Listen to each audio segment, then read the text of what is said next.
Bonjour les enfants, j'espère que vous êtes prêts pour ce nouveau rendez-vous, pour la suite des aventures de Taoki avec un nouveau son. Souvenez-vous, la leçon précédente, nous avons appris le son I, qui peut s'écrire avec un I et deux L ou bien avec un Y.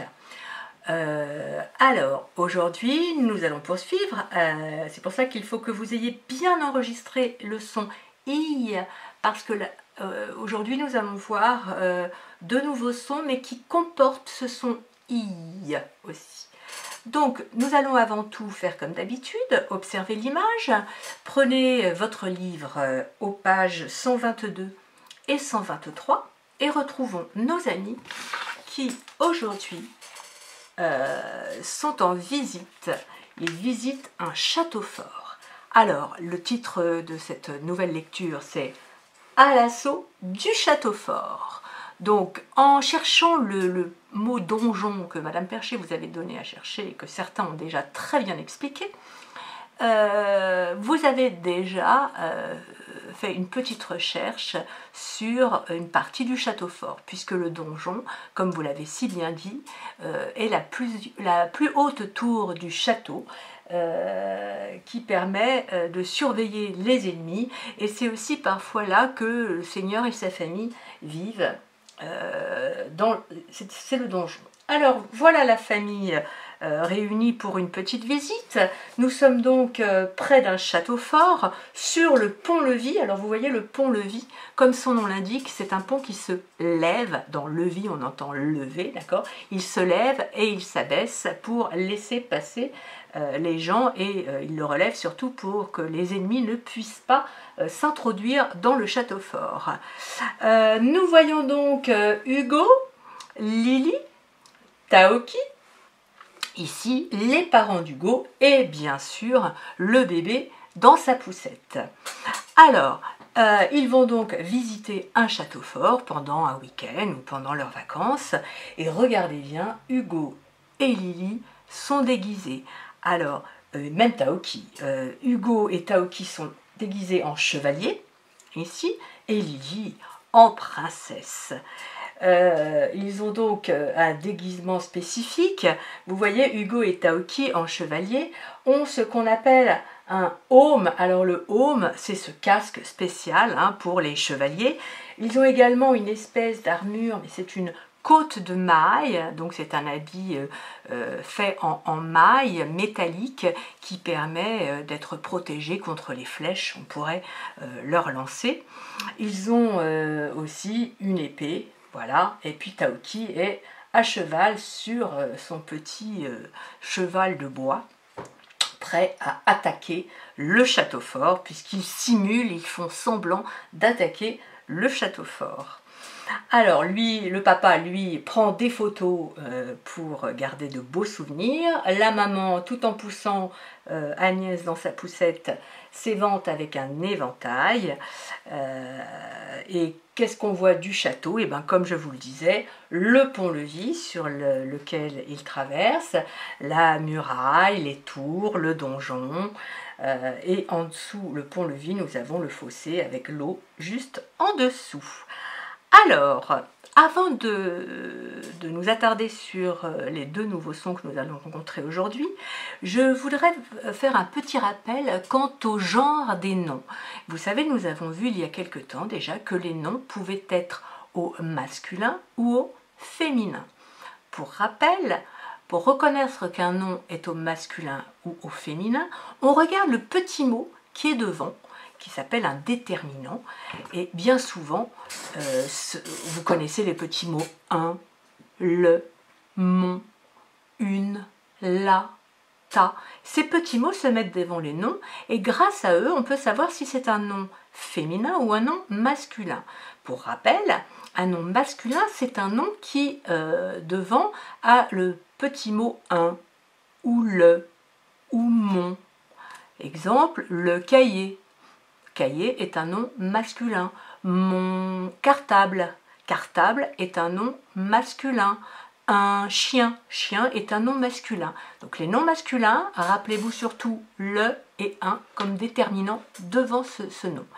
Pour les noms féminins, eh bien, ce sont les noms qui sont précédés des petits mots la ou une, mais aussi sa, ta, ma. Par exemple, une princesse, princesse est un nom féminin. La tour, tour est un nom féminin. C'est très important en fait que vous sachiez reconnaître si un nom est au masculin ou au féminin. Parfois c'est même un peu plus compliqué parce que vous avez un L apostrophe, comme par exemple l'hôpital. Eh bien l'hôpital, pour savoir si c'est un nom masculin ou féminin, on essaye avec un ou une, on dit un hôpital, donc un prouve que c'est un nom masculin. Si je vous dis, je cherche un nom féminin avec un L apostrophe, l'armoire, voilà, eh bien on dit une armoire, donc armoire est un nom féminin. Voilà. Alors, je vous rappelle également la façon de signer le I, c'est ceci, I, d'accord, avec un I, deux L ou un Y. Alors, je vais vous proposer, je pose mon livre 2 petites secondes, 2 petites devinettes comme la dernière fois, et on va relever le son qui revient. Alors, dans la première devinette, c'est le réveil de Mehdi est une merveille. Alors, ce ne sont pas des devinettes, ce sont des phrases, excusez-moi. Le réveil de Mehdi est une merveille. Dans cette phrase, vous notez que vous entendez 2 fois le son « hey » dans réveil et dans merveille, le hey, d'accord, que l'on va signer comme ça. Regardez bien, on va faire le hey, vous savez, le hey de vipère ou de forêt, hey, puisque on regroupe ces 2 signes, le hey et le i, et ça fait hey, comme dans réveil, comme dans merveille. Voilà pour le son hey, qu'on va écrire E-I-L, si c'est un nom masculin, le réveil, E-I-L, le sommeil, E-I-L, mais qu'on va écrire E-I-2-L-E s'il s'agit d'un nom féminin. La merveille, c'est un nom féminin, E-I-2-L-E. Une oreille, c'est un nom féminin, E-I-2-L-E. N'ayez crainte, vous allez revoir ça au CE1, mais c'est bien déjà de savoir le reconnaître, de savoir les lire, et puis pour les dicter, de s'entraîner à bien les écrire. Deuxième phrase à présent, car c'est le deuxième son que nous allons voir dans cette leçon. Écoutez bien. La bataille se déroule devant le portail. Ici, vous notez 2 sons qui reviennent. C'est le son aïe. Le portail, la bataille, premier mot, bataille, se déroule devant le portail, deuxième mot en aïe. Là aussi, selon qu'il s'agit d'un nom féminin ou masculin, la terminaison ne sera pas la même. Alors, le son aïe, eh bien, il comprend le a, le aïe, que ce soit dans portail ou dans bataille, aïe, aïe, aïe. Vous faites bien la différence? J'entends aïe et j'entends, non pardon, j'entends aïe, excusez-moi, aïe et j'entends aïe, aïe. D'accord? Bien. Alors le son aïe, si c'est un nom masculin, s'écrira A-I-L. Si c'est un nom féminin, il s'écrira A-I-2-L-E. Un portail, aïe, A-I-L, car c'est un nom masculin. Mais une bataille, c'est un nom féminin, donc A-I-2-L-E. Voilà.